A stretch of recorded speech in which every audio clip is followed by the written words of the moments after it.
با سلام خدمت دوستان عزیز، جلسه سوم عیزا محدود رو در خدمت شما هستیم.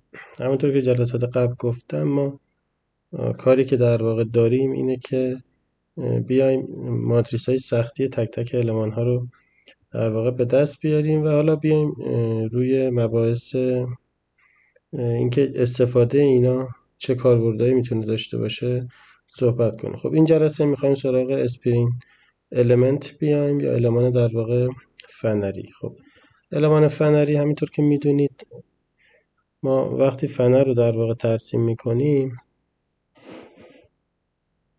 خب من اگر یک المان پس فنری دارم،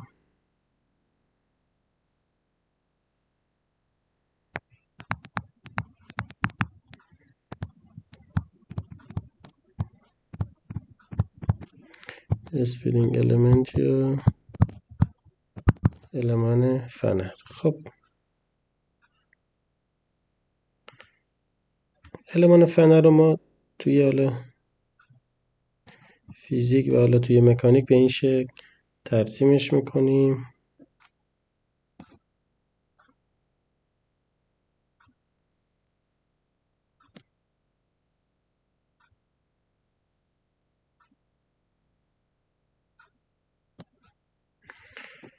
برای که بتونیم بهتر استفاده کنیم، خب درجه آزادیایی که داره، درجه آزادیایی که المان فنری داره میدونیم که جابجاییه. یعنی من یک گره یک اینجا دارم، یک گره دو اینجا. خب یعنی یک المان من دو تا گره داره، هر گره یه درجه آزادی داره که حالا من اینجا درجه آزادی جابجایی رو تحت عنوان U1 براش تعریف میکنم و برای گره دو U2. خود المانمون هم که در واقع کا هست و اینو ما از در واقع مکانیک میدونیم که اگر به این جسم در این راستا، یعنی تو این نقطه یک F1 خواهیم داشت، اینجا میدونه چی؟ F2. خب من اینو اگر بخوام در واقع ترسیم بکنم،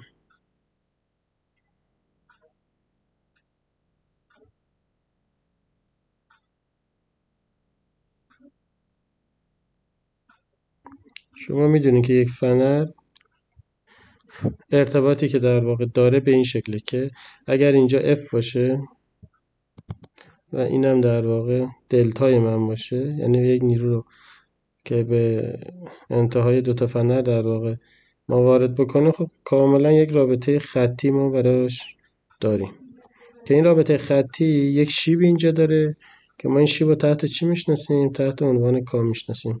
مطالبی که دارم میگم اوایلش خیلی بدیهیه، حالا سعی میکنم که بدیهیات یه مقداری صحبت کنیم که بعدا راحت تر بتونیم بحث رو پیش ببریم.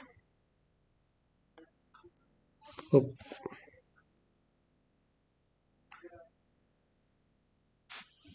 حالا در نظر بگیریم این المان یک جابجایی خواهد داشت. یعنی من اگر ابتدا و انتهای المان رو اندازه بگیرم، من یک دلتایی خواهم داشت که این دلتا برابر خواهد بود با U1 منهای چی؟ U2. خب این چیز کاملا بدیهیه، این همین دلتاییه که ما اینجا ازش صحبت کردیم.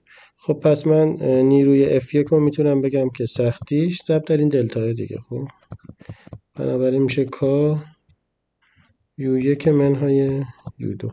از طرفی اگر ما تعادل نیرو رو اینجا بنویسیم، F1 به اضافه F2 برابر با 0 خواهد بود دیگه، درسته؟ پس از اینجا نتیجه که میگیریم اینه که F2 برابر با کا U2 منهای U1. خب این دوتا معادله رو، یعنی در واقع معادله 1 و معادله 2، خب معادله 1 و 2 رو من اگر بذارم کنار هم و به صورت ماتریسی بنویسمش، به این رابطه من خواهم رسید.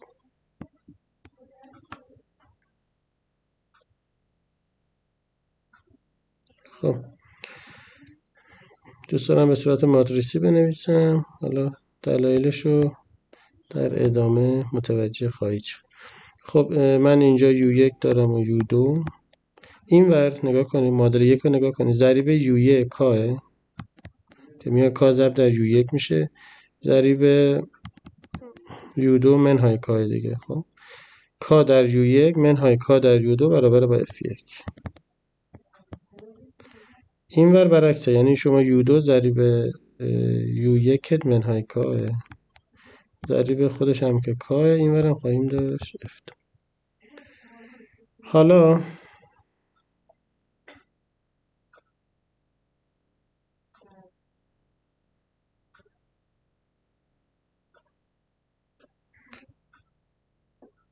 یکم جمع جورش بکنیم. ما اینو میام به این صورت می نویسیم که کل این ماتریس کا رو میگیریم کای ای به معنای کای المان، خب که ضرب در یو شده. یو هم میگیرم جابجایی المان، این برابر شده با اف ای نیروی داخلی المان. پس حالا به این کاه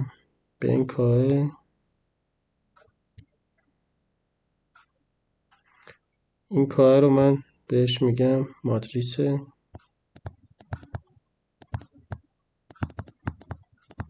سختی المان. به این یوه میگم در واقع بردار درجه آزادی المان.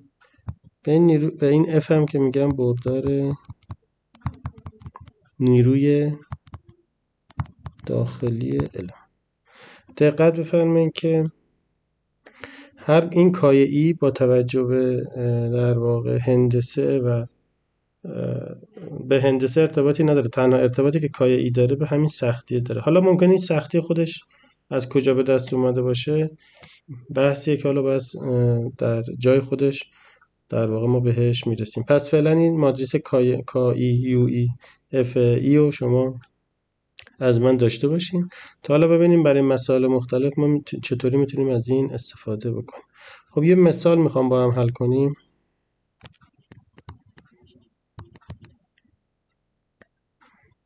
خب مثالی که داریم اینه که در واقع ماتریس سختی سیستم مقابل رو به دست آورید. دقت کنید که من اینجا برای یک المان به دست آوردم، من اینجا میخوام اینو برای یک سیستمی در واقع دیولپش کنم و محاسبه کنم. خب اتفاقی که افتاده، سیستمی که داریم به این شکله.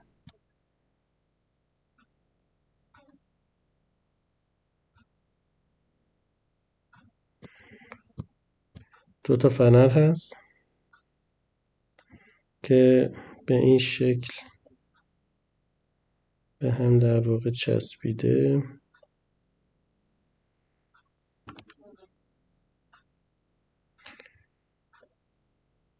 خب ببینید من الان میام درجه آزادی سیستمم رو اندازه گیری میکنم. 3 تا گره دارم، هر گره 1 درجه آزادی، بنابراین من 3 درجه آزادی دارم. پس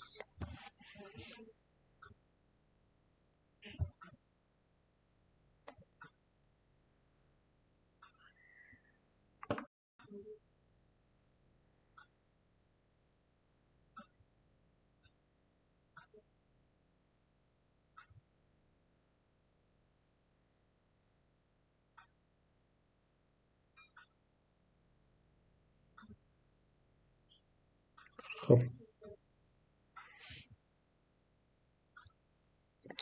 یه دونه در واقع U1 دارم اینجا، یه دونه U2 دارم، یه دونه U3. یعنی سیستم من 3 درجه آزادی داره، درست؟ حالا این طرف یه دونه F1 دارم، نیروی خارجی که به سیستم داره وارد میشه، یه دونه F2 دارم، یه دونه F3. خب یه قراردادی بعد از این با هم میذاریم که من Fی که دارم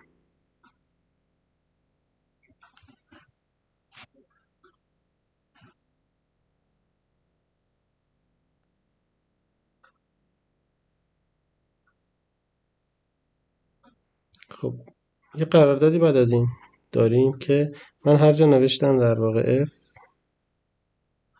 هر جا نوشتم F خب، و یه دونه U، درسته؟ ببینید من F و یه دونه I میذارم اینجا، یه دونه J هم میذارم بالاش. برای U هم دقیقا یه دونه I اینجا دارم، یه دونه J اینجا دارم. دقت بکنین که I در واقع نود من هست یا گره من هست، J در واقع شماره المان من. خب اگر خاطرتون باشه ما گفتیم که ما وقتی بخوایم یه سیستمی رو در واقع معادلاتش رو محاسبه بکنیم باید بیایم سیستم رو بشکنیم به سیستم، به المان‌های کوچکتر، معادلات رو با هر المان چیکار کنیم؟ به دست بیاریم. خب الان من اینجا یه دونه فنر دارم اینجا که حالا سختیش هم میذاریم در واقع همون K1، این هم میذاریم K2. خب من اول K1 رو بیارم اینجا،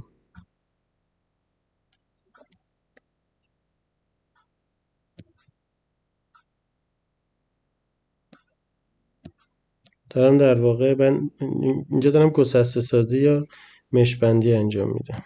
پس من الان دارم اینجا گسسته سازی یا همون مشبندی که صحبتش بوده دارم اینجا انجام میدم. خب من وقتی اینو جداش میکنم بچه نگاه کنیم، من اینجا یه دونه یو دارم. خب این جابجایی گره اول، چون پایین شماره گره، بالا المانم که المان شماره 1 هست. من در واقع این الان شد المان شماره 1 من، این شد المان شماره 2 من، این شد گره 1،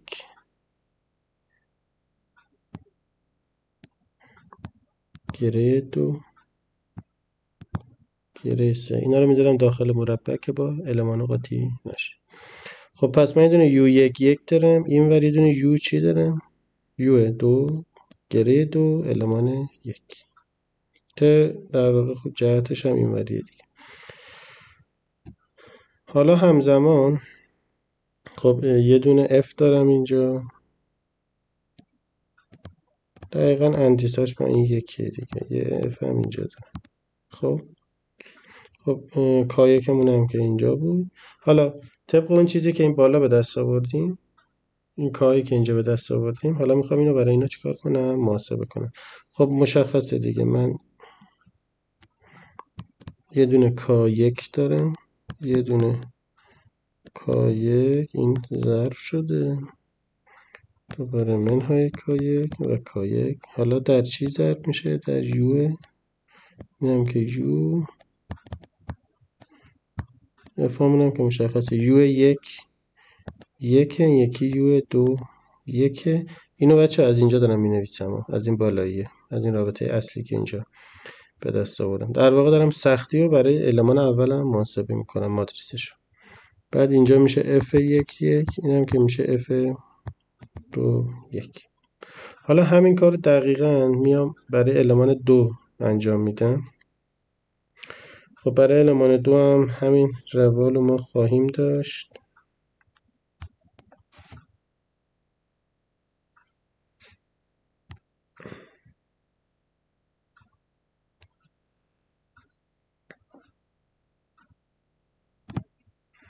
اینجا فقط اندیسا رو باید دقت کنم که این، ببینین این دوباره همون 2 دیگه، درسته؟ گره 2 دیگه، المان 2 با گره 2. اینم که گره 3. فقط اینجا این دیگه 2، این مال المان شماره 2 هستش.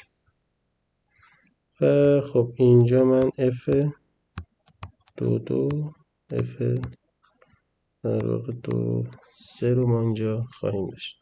حالا این دقیقاً همین روند اینجا برای این تکرار میشه K 2 منهای K 2 منهای K 2 K 2 یو 2 2 یو در واقع 2 3 و بردار نیروی داخلی. دقت کنید اینا رو، F 2 2 و F 2 3. خب ببینید من الان اسمبل اسمبلی انجام دادیم، در واقع ما اینجا گسسته سازی یا مشینگ انجام دادیم. حالا باید بیام اسمبل کنیم. یعنی چی؟ حالا باید بیام این سختی ها رو بذاریم کنار هم. این سختی ها رو باید بذاریم کنار هم. خب ما میدونیم از مقاومت مسئله یه سری چیزها رو میدونیم. اولین چیزی که من میدونم، ببینید ما میخوایم از سختی تک تک المانا به سختی کل سیستم برسیم. یعنی چی؟ یعنی این سختی که پایین نوشتم اینو ارتباط بدم به این پارامترهای بالا. یعنی در واقع U11 ها یا UIJ ها رو به این UI در واقع UI های بزرگ ارتباط بدم و FI کوچیک رو به FI بزرگ. خب اینجا یه سری قوانینی که حالا ما توی مکانیک و مقاومت داریم و یه کوچولو با هم مرور میکنیم. ببین من اینو میدونم که اولا میدونم که U11 همون U1 اینجا نگاه کنین.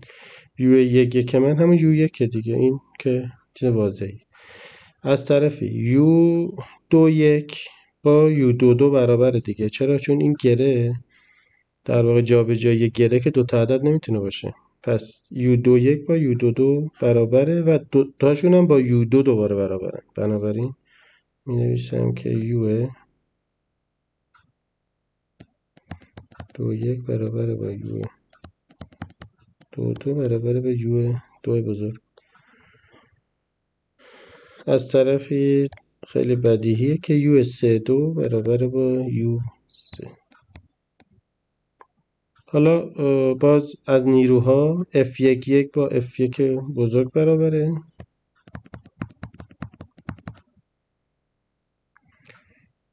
حالا ببینید دو تا نیرو داخلی اینجا داریم. خب اینا قاعدتا وقتی نیروی خارجی F2 دارین باید با اینا با هم برابر باشه، درسته؟ مجموعش دیگه، درسته؟ ببین به این گره تو این المان داری F21 وارد میشه، تو یکی المان داری F22 وارد میشه. براینده اینا باید بشه همون F2 که من اونجا دارم. بنابراین من F21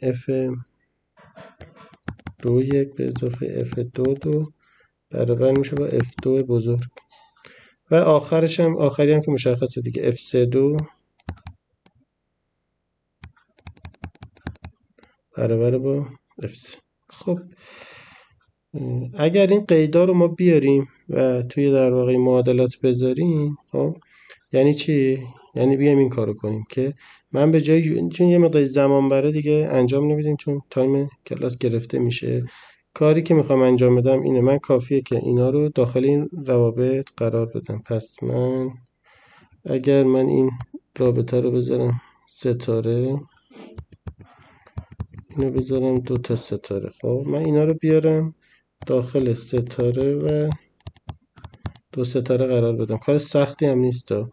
اینجوریه که من اینا رو می نویسم، به جای U11 میذارم چی؟ U1 بزرگ، به جای U21 دوباره میذارم اینجا U2، اینجا U2، اینجا U3. خب F هم که میذارم. حالا از این رابطه که اینجا نوشتیم استفاده میکنم و F2 هم وارد معادلاتم میکنم. اگه این کار رو انجام بدیم ما به این معادله میرسیم که در واقع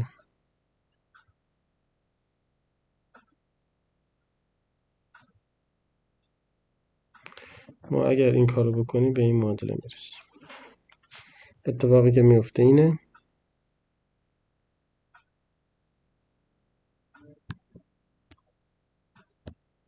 من قاعدتا به 3 معادله خواهم رسید دیگه، درسته؟ چرا 3 معادله؟ چون که 3 درجه آزادی داشته کل سیستم من، درسته؟ خب اینا رو اگر انجام بدیم به این روابط خواهیم رسید. در واقع K1 منهای K1 0 در U1، درسته؟ این هم که U2 دیگه، درسته؟ این هم میشه F1 دیگه. این هم معادله اوله دیگه، دقت کنین همین K1 U1 که به جای U1 گذاشتم U1، به جای U21 هم گذاشتم U2. K1 در منهای K به جای F1 هم که گذاشتم F بزرگ. این خط اول که البته اینم که میشه U3. برای خط بعدی میشه منهای K1. اونجا نیروها که گفتیم با هم جمع میشن اینجا خودشون نشون میده، میشه K1 به اضافه K2 منهای کادو، اینا مجموعشون باید بشه F2. این دومیه از اینجا به دست میاد که علامت زدم. برای سومی هم که کاملا بدیهیه دیگه، مثل اولیه است، می‌نویسیم منهای کادو. خب ما به یک رابطه بسیار مهم میرسیدیم. ببینید اینو دقیقا مثل این کاری که اینجا انجام دادیم، این الان ماتریس سختی المان هست. این چیزی که ما الان بهش رسیدیم ماتریس سختی چیه؟ سیستمه. بنابراین من اینو یه بار دیگه با کا یو و اف بزرگ می نویسم، یعنی من اینو دارم الان به این شکل می نویسم. خب که کا میشه ماتریس سختی سیستم، یو میشه چی؟ درجه آزادی سیستم. اینجا رو نگاه کنید، این در واقع درجه آزادی المان بود. حالا اسم بردارش هم بذاریم اینجا، برداره. این هم که میشه بردار نیروی خارجی سیستم. این چیزی بود که من دنبالش بودم، یعنی الان من تونستم معادله سختی رو برای سیستم چیکار کنم؟ محاسبه کنم. خب بچه ها ببینید این همونطور که همیشه بهتون گفتم به فرمول ها و روابط توی مهندسی، حالا اینجا مهندسی مکانیک، باید با دید مهندسی نگاه کنی. یعنی چی؟ ببینید من این شکل اولش رو بیارم براتون، این شکلی که اینجا داریم. خب ببینید به این ماتریس هم نگاه کنید، به این ماتریسی که اینجا هستم نگاه بکنید. ببینید گره یک من، خب سختی که داره فقط کایکه، یعنی فقط یک فنر به این وصله، درسته؟ پس توی المان کل سیستم هم فقط یک کایک اثر داره. خب بین یک و دو، بین گره یک و گره دو هیچ در واقع ارتباطی ما نمیبینیم. ببخشید، فقط بین گره یک و دو یک المان هست کایک و علامت منفیه. این به این معنیه که شما اگر به گره یک نیروی وارد کنید، خب در گره دو دقیقاً به همون نسبت نیرو وارد خواهد شد به صورت معکوس. بنابراین شما منهای کایک دارید. حالا بین گره اول و گره سوم شما هیچ ارتباطی نمیبینیم و اینو ما صفر قرار میدیم. حالا که بخوام بهتر توضیح بدم، ما میتونیم بیایم یه کاری بکنیم. ما بیایم بگیم که در واقع سطر اول من که یو یک هست و به درجه آزادی اول ارتباط داره، من میذارم یک، گره دو، گره سه. این ورم دوباره گره یک، گره دو، گره سه. این تحلیلی که اینجا میگم و یاد بگیرید، خب تمام سیستمایی که به صورت در واقع فنر هست و بدون اینکه مجبور بشین تمام این معادلات و همین در واقع کاری که ما توی گسسته سازی انجام دادیم، به صورت اتوماتیک شما میتونید ماتریس نهایی رو محاسبه کنید. البته توی ارتعاشات اینو قبلا براتون گفتم. خب حالا نگاه کنید، حالا میایم توی سطر بعدی، یعنی برای گره دو. خب گره دو با یک در واقع ارتباطش معکوسه دیگه. و حالا میدونیم که این چون سیستم سختیمون سیستم متقارنی هست، وقتی اونور کایک باشه اینور هم کایکه. حواستون باشه این سیستمایی که ما کار میکنیم کلا متقارن هستن، یعنی ماتریس نهاییمون ماتریسای متقارنی هستن. حالا گره دو رو نگاه کنین. گره دو محل اتصال در واقع کایک و کادو، یعنی اونجا ما دو تا سختی داریم که با هم جمع میشن. دو نسبت به سه دقیقا منهای کادو دیگه، نکته که بالا گفتم، و برعکسش یه دونه منهای کادو هم که منهای کادو داریم و این ورم که دو هم سه هم نسبت به دو با دو نسبت به سه کاملا برابره. دوباره میرسیم اینجا برای گره سه، بین گره سه و گره یک هیچ المانی وجود نداره، بنابراین سختی صفره نسبت به دو که معکوسه، نسبت به خودش هم که فقط کادو هستش. این اصول رو داشته باشین از من و میتونین راحت استفاده بکنین. حالا به عنوان مثال میگم، من اگر یه مثال دیگه بخوام اینجا برای شما داشته باشم، حتی این مثال دومون میشه دیگه. مثال دومون شما فرض کنین که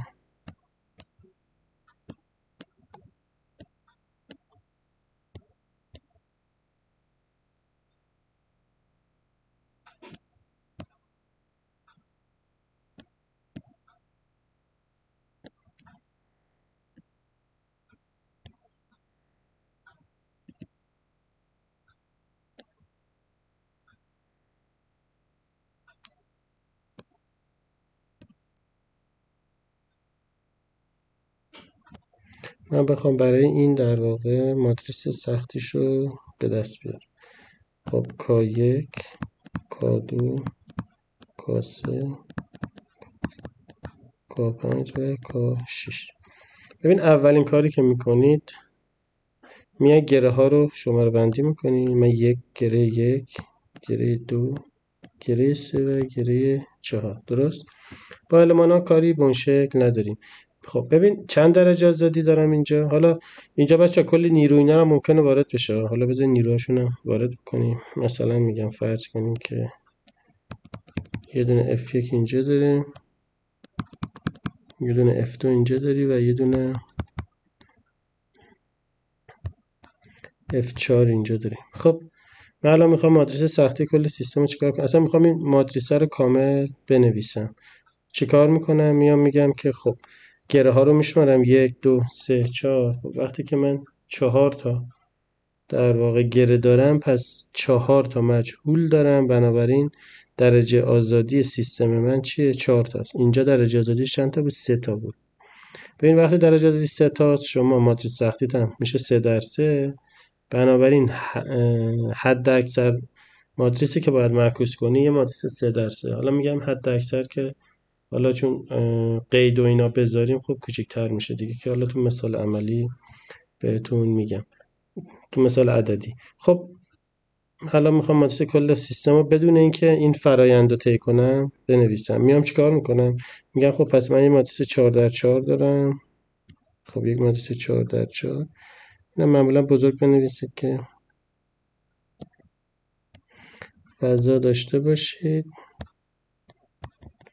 خب این ورم خیلی راحته. این ور خب من F1 دارم، F2 F3، البته F3 که نداریم. اجازه بدیم. خب F1 که دارم، F2 دارم، F3 هم صفره، F4 هم دارم. خب طبق اون چیزی که اینجا یاد گرفتیم میگم 1 2 3 4. 1 2 3 و 4. خب اینجا U1، اینجا U2، اینجا U3 و اینجا U4. خب ببینیم بین 1 و 1 یعنی ما تو گره یکم دقت کنیم. تو گره یکم چه سختی‌هایی داریم؟ K1 رو داریم، K2 رو داریم، K3. پس میشه K1 به اضافه K2 به اضافه K3. ببینیم که بزرگتر بکشیمش.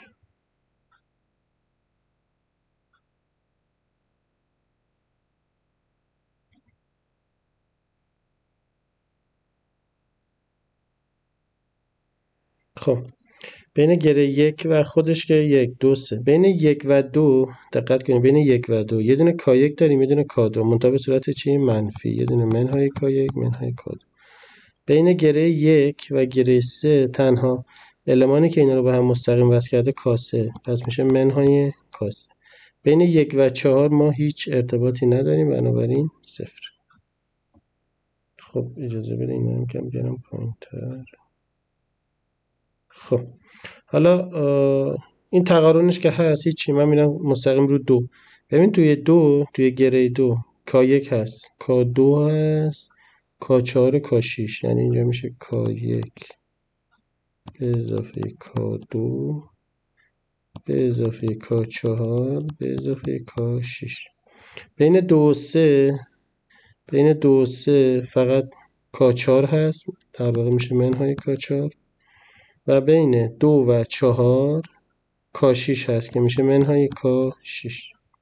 حالا بریم سراغ 3 خب 3 با خودش چند تا K اینجا داریم؟ 3 و 4 و 5 به گره 3 چسبیدن. پس میشه K3 به اضافه K4 به اضافه K5. بین 3 و 4 هست. بین 3 و 4 هم فقط یه دونه K5 داریم که میشه منهای K5. حالا حالا 4 هم که دو تا المان بیشتر نیست، K5 و K6. K5 به اضافه K6. دقت کنین که دیگه این وریه رو من ننوشتم چون که این ماتریس دیگه کامل متقارنه دیگه، یعنی اینجا ما سیمتریک هست. یکی رو شما میتونین در واقع اینجا جایگذاری کنین.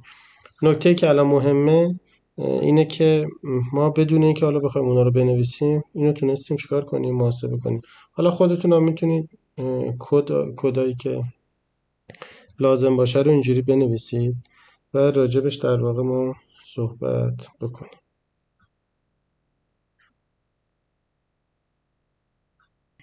حالا بچه ها تو جلسه بعد راجب حل کامل اینا به صورت عددی با هم بحث میکنیم. فقط دقت کنید که U1 و U2 U3 و U4 اینجوری نیست که همشون مجهول باشن. معمولا تو مسائل استاتیکی به خاطری که تعادل داشته باشه بعضی از اینا چی هن؟ صفرن که سیستم میتونه تعادل داشته باشه. حالا نحوه حل کردن معادلاتش رو توی جلسه دیگه با هم کامل بحث میکنیم. خسته نباشید.